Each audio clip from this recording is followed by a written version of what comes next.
Okay, so we left at around about 5:20 with the goal of getting there at around about 6:15. At first, it was a good plan. We had made sure that we had a route, we had made sure that we had timed it properly. However, what we did not account for was the London rush hour traffic. So, although it started off well, me taking some nice shots of Sai walking down, it ended up quickly our focus shifting from filming to sprinting. So when we got closer and closer, we were running a bit faster and faster, and at one point we were just flat out trapping it. Okay. Then we got off the bridge and we had to decide if we were going to go left or right. Simon was handling the navigation. Well, we almost went right, and then luckily we figured out we were going the wrong way, and then we almost jumped on the wrong boat, and then we also figured out we were going the wrong way.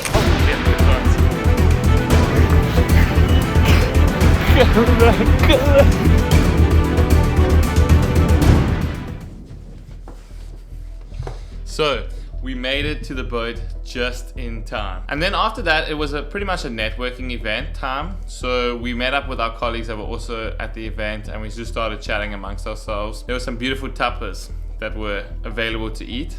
There was a nice takoyaki ball that was piping hot that Clint decided to eat in one go and burn his whole mouth.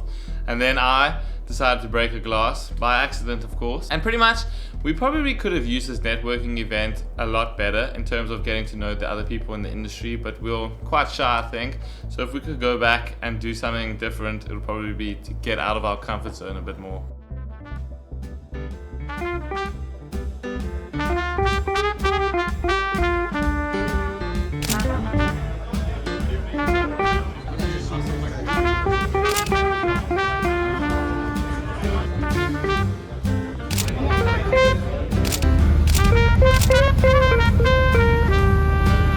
So after mingling with everybody on the boat, we moved into another room and we started to talk about what ThreatLocker is. Danny Jenkins gave a speech, a little bit of a talk, quite interactive, which is quite nice. But basically, we got down to what ThreatLocker is. It's a MSP solution. It's a defensive technology solution for protecting networks.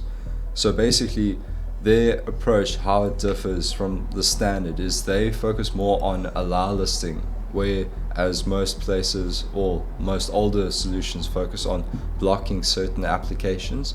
So in their case, they'll have a list of applications that are allowed to run on all their endpoint devices.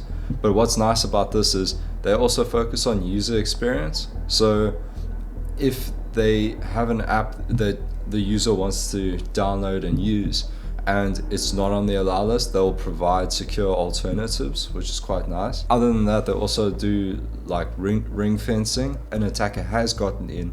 The aim is to have that application have access to as little as possible on the device, so that there is the most minimal chance of actual device compromise. They also focus on storage control, so locking down any type of storage space. It could be an external device plugged in, it could be a network share, it could be a backup share. Basically, they take a granular approach at permissions, so that seems quite interesting. How this would differ from what we've been testing before, again, we've had more experience testing solutions that focus on blocking certain applications.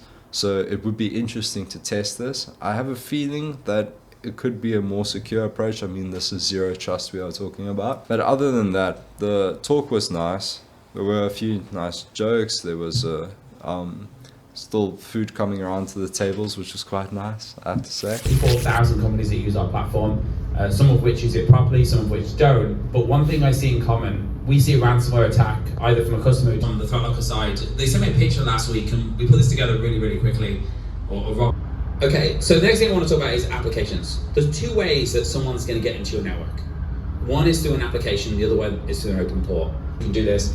ThreatLocker allows you to do this out of the box. We'll actually show you Office shouldn't be talking to this, Zoom shouldn't be talking to this.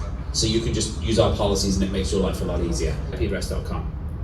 And so I open RDP client, I type in the IP address and boom, password prompt comes up. So apparently for this MSP, working from home wasn't convenient like that. So don't forget about those portable apps. Of course, we can help you with that. We can help patch, but patch one way or the other. So after the ThreatLocker presentation, there was some hamburgers that came around. I didn't get one. Clint ate them all. Then once that was done, we got into a little hacking demo where Danny basically demonstrated how a rubber ducky can be used to exfiltrate data to Google Cloud. ThreatLocker was on the device, but it was only in monitor mode. So it kind of highlights again that any solution that you deploy is still vulnerable if the person that set it up with misconfigurations in place, but it wasn't a misconfiguration. It was just to show that when it's in monitor only mode, it can't pick up malicious USB drives. The message was there that you should actually disable USB ports entirely and not just the drives, so that the rubber ducky doesn't allow to run commands on the computer, because obviously it's impersonating a keyboard. Look at PowerShell and see what does it need to do in my business. Well, PowerShell needs to run programs that are trusted. It doesn't need to steal my files. And if it's outside of that list, I'm going to block it. And that's So throughout the night, they were basically taking notes of who asked the most interesting questions, and these people would get rubber duckies for, I guess, asking nice questions. These were about like 5 of them that they gave out, but the big prize at the end of the night was like the Flipper Zero, okay, that they had, and they were just going to give up. I don't think they planned to give it out or like had any like idea of like a structured plan on how to get this thing out. So at the end of the night, they basically stood there and they were like, okay, how are we going to give this out? And then they just randomly chose guess the number. You had to guess a number out of 30. I guessed 26 and I won. I got the Flipper, which was nice. Reactions around the room, half smiles, half people were pretty bleak, I'm not gonna lie. Yeah, but it felt good, and now I've got my own little Flipper. Okay, so was the evening worth it? I mean, for me, yes, I got a Flipper. Other than that, should somebody else go to one of these things? I would say yeah, because they can win a Flipper. No, but like they can get like other stuff, and there is food and there is like merch and stuff like that you can walk away with, which is always fun. But as a pen tester, you can go and see from the horse's mouth what the products are out there, the defensive products that we are trying to get around, trying to infiltrate or exploit out there in the wild, and to go and see what people are producing out there right now is quite interesting. So just for that, I would say it's worth it. But other than that, going out, getting out of the office, by office I mean our living room, because we don't have a dining room table, we just literally have an office. It's nice, you know, and it also has to do with our work, so I can't complain. Hey guys, so we just finished up on the boat right there. As you can see, London Bridge, I think that is that one. Quick montage actually.